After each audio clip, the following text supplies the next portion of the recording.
بسم اللہ الرحمن الرحیم۔ حر بن قیس بن حسن فزاری حضرت موسیٰ علیہ السلام کے ساتھی کے بارے میں بحث ہے۔ حضرت ابن عباس رضی اللہ عنہ نے فرمایا کہ وہ خضر علیہ السلام تھے، پھر ان کے پاس سے ابی بن کعب گزرے تو عبداللہ بن عباس رضی اللہ عنہ نے انہیں بلایا اور کہا کہ میں اور میرے یہ رفیق موسیٰ علیہ السلام کے اس ساتھی کے بارے میں بحث کر رہے ہیں جس سے انہوں نے ملاقات چاہی تھی، کیا آپ نے رسول اللہ صلی اللہ علیہ وآلہ وسلم سے اس کے بارے میں کچھ ذکر سنا ہے؟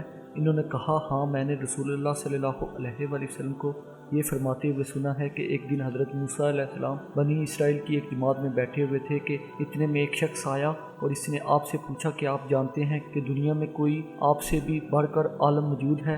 حضرت موسیٰ علیہ السلام نے فرمایا نہیں۔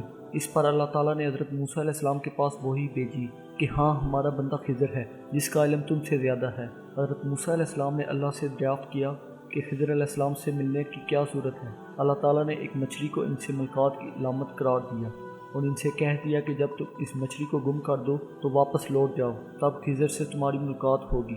تب موسیٰ علیہ السلام چلے اور دریا میں مچھلی کی علامت تلاش کرتے رہے۔ اس وقت ان کے ساتھی نے کہا جب ہم پتھر کے پاس تھے کیا آپ نے دیکھا تھا؟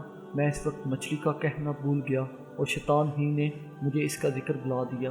موسیٰ علیہ السلام نے کہا اس مقام کی ہمیں تلاش تھی، تب وہ اپنے نشانات قدم پر پچھلے پاؤں باتیں کرتے ہوئے لوٹے، وہاں انہوں نے خضر علیہ السلام کو پایا۔ پھر ان کا وہی قصہ ہے جو اللہ نے اپنی کتاب قرآن میں بیان کیا ہے۔ مزید اسلامک ویڈیو دیکھنے کے لیے چینل کو سبسکرائب کر دیں اور بیل آئیکن پہ کلک کریں۔